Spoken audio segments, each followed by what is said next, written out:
ఒకసారి ఆలోచించండి, ఒక తులసి మొక్క పక్కనే ఉన్న మర్రి చెట్టును చూసి అరే నేను దానిలో అంత పెద్దగా ఎందుకు లేను, నాకు ఆ చెట్టుకున్న ఊడలు ఎందుకు లేవని బాధపడుతుందా? లేదు కదా. ఎందుకంటే దానికి తెలుసు దాని గొప్పతనం దానిది, మర్రి చెట్టు గొప్పతనం మర్రి చెట్టుది. కానీ మనిషి మాత్రం ఎప్పుడూ పక్కోడితో పోల్చుకుంటూ లేనిపోని పరుగు పందాల్లో పార్టిసిపేట్ చేస్తూ దాని గురించి బాధపడుతూ ఉంటాడు. అసలు మనం ఎందుకు ఇలా ఉన్నాం? మనలోని అశాంతికి కారణం ఏంటి? నిజమైన సంతోషం అనేది కోరిక తీరటంలో ఉందా? ఒకవేళ తీరకపోతే దాన్ని అంగీకరించడంలో ఉందా? ఈ వీడియోను చివరి వరకు చూడండి.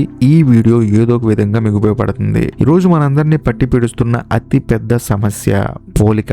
అవును, కంపారిజన్. మన ఎదుగుదల రెండు రకాలుగా ఉంటుంది. ఒకటి న్యాచురల్ గ్రోత్, అంటే సహజంగా ఎదగటం. రెండు, పక్క వాడిని చూసి వాడికంటే నేను గొప్పగా ఉండాలని పెంచుకునే అనారోగ్యకరమైన పోటీ. ప్రస్తుతం మన రెండో ధరలో వెళ్తున్నాం. మన ఫ్రెండ్ కి ఎంత ప్యాకేజ్ వచ్చింది, పక్కింటి వాడికి ఎలాంటి కారు ఉంది, సోషల్ మీడియాలో ఎవరికి ఎంత మంది ఫాలోవర్స్ ఉన్నారు, ఇదే మన ప్రపంచం అయిపోయింది. దీనివల్ల ఏమవుతుందంటే మనం ఎంత సాధించినా మనకంటే పైవాడు ఎవడో ఒకడు కనిపిస్తూనే ఉంటాడు. దాంతో మన చేతిలో ఉన్న విజయాన్ని కూడా మనం ఆస్వాదించలేకపోతున్నాం. మరొక సమస్య ఏంటంటే మనం ఏ చిన్న పని చేసినా దానికి వెంటనే ఒక గుర్తింపు, ఒక అప్లాజ్ రావాలని కోరుకోవటం. నేను చేశాను, ఇది నా వల్లే జరిగింది అనే అహం మన నెత్తి మీద కూర్చుంటుంది. పని చేయడం వరకే మన బాధ్యతని మర్చిపోయి ఫలితం కోసం, క్రెడిట్ కోసం అర్హులు చేస్తున్నాం. అందుకే మనకి ఎంత ఉన్నా ఏదో వెళితే ఏదో అసంతృప్తి. అసలు మనకి బుద్ధి ఎందుకు పుట్టిందంటే దీనికి ప్రధాన కారణం మన చిన్నప్పటి నుంచి జరిగిన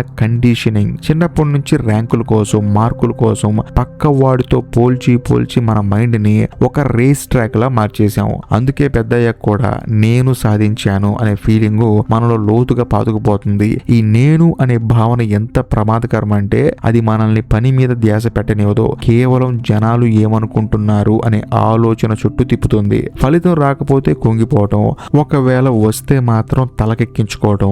ఇదే మన దుఃఖానికి అస్సలైన కారణం. మరొక ముఖ్యమైన కారణం ఏంటంటే డబ్బు, అలాగే పనిని మనం చూసే విధానం. డబ్బు వస్తేనే పని చేస్తాను లేదా గుర్తింపు వస్తేనే కష్టపడతాను అనే మైండ్ సెట్ లో మనం ఉండిపోయాం. పనిలో ఒక నిజాయితీని మిస్ అవుతుంది. కేవలం అవసరాల కోసం కాకుండా పక్క వాడిని ఇంప్రెస్ చేయటం, లేకపోతే వాడికన్నా 4 మెట్లు ముందుండాలి అనే ఇంటెన్షన్ తో బతుకుతున్నాం. కాబట్టే ఈ సమస్య వస్తుంది. మరి దీని నుంచి బయటపడటం ఎలా? చాలా సింపుల్ కానీ చాలా స్ట్రాంగ్ సొల్యూషన్ ఉంది. అదే ప్రకృతిని చూసి నేర్చుకోవడం.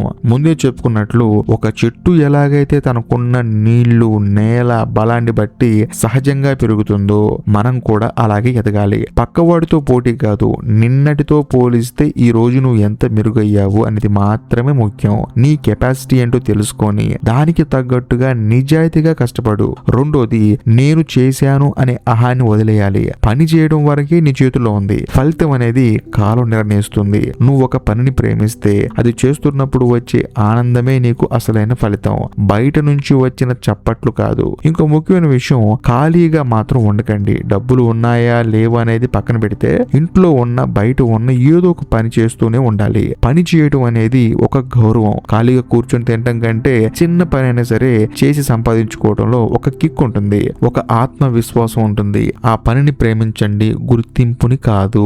ఫైనల్ గా మీ లైఫ్ ని నెక్స్ట్ లెవెల్ కి తీసుకెళ్లాలంటే మీరు అలవాటు చేసుకోవాల్సిన ఒకే ఒక పదం యాక్సెప్ట్ చేయటం, అంటే అంగీకారం. సంతృప్తి అనేది మీ కోరికలన్నీ తీరిపోతే రాదు. మీ దగ్గర ఏది ఉందో, ప్రస్తుతం ఈ పరిస్థితి ఎలా ఉందో దాన్ని పూర్తిగా మనస్ఫూర్తిగా అంగీకరించినప్పుడే నిజమైన సంతృప్తి అనేది దొరుకుతుంది. కోరిక అనేది మిమ్మల్ని ముందుకు నడిపించే ఒక చిన్న ఇంధనం లాంటిది మాత్రమే. కానీ ఆ కోరికే మీ జీవితాన్ని అస్సలు శాసించకూడదు. మనిషి అనేవాడికి కోరిక ఉండాలి. ఆ కోరిక కోసం ప్రతిరోజు పని చేసుకుంటూ ప్రశాంతంగా ఉండాలి. కానీ ఆ కోరిక కోసమే జీవితాన్ని నాశనం చేసుకోకూడదు. ఆ కోరిక అనేది నీ జీవితాన్ని శాసించకూడదు. జీవితం ఒక ప్రవాహం లాంటిది, దాన్ని అడ్డుకోవద్దు, దాంతో పాటు ప్రయాణించండి. ఈ క్షణం నుంచి ఫలితం గురించి భయం వదిలేయండి. మీ పనిని దైవంగా భావించండి. ఎవరితోనూ పోల్చుకోవద్దు. మీ ప్రయాణం మీదే, మీ కథ మీదే. గుర్తుపెట్టుకోండి, నిజమైన గెలుపు బయట ప్రపంచంలో లేదు. నేను ఈ క్షణం ప్రశాంతంగా నిజాయితీగా ఉన్నానా అని మీ అంతరాత్మ చెప్పే మాటలో ఉంది. మారడానికి రేపు దాకా వెయిట్ చేయకండి. ఈ ఆలోచనతో, ఈ పాజిటివ్ ఎనర్జీతో మీ కొత్త జీవితాన్ని ఈ క్షణమే మొదలు పెట్టండి. ఈ వీడియో కనుక మీకు నచ్చినట్లయితే లైక్ చేయండి, మీ ఫ్రెండ్స్ అండ్ ఫ్యామిలీ మెంబర్స్ కి షేర్ చేయండి. ఈ వీడియోపై మీ అభిప్రాయాన్ని కామెంట్ చేయండి. ఇంకా లాస్ట్ అండ్ ఫైనల్ ఫైనల్ గా నేను మీకు చెప్పొచ్చేది ఏంటంటే, ఇప్పటికీ మీరు మన ఛానల్ ని సబ్స్క్రైబ్ చేసుకోకపోతే దయచేసి సబ్స్క్రైబ్ చేసి బెల్ ఐకాన్ ప్రెస్ చేయండి. బాయ్.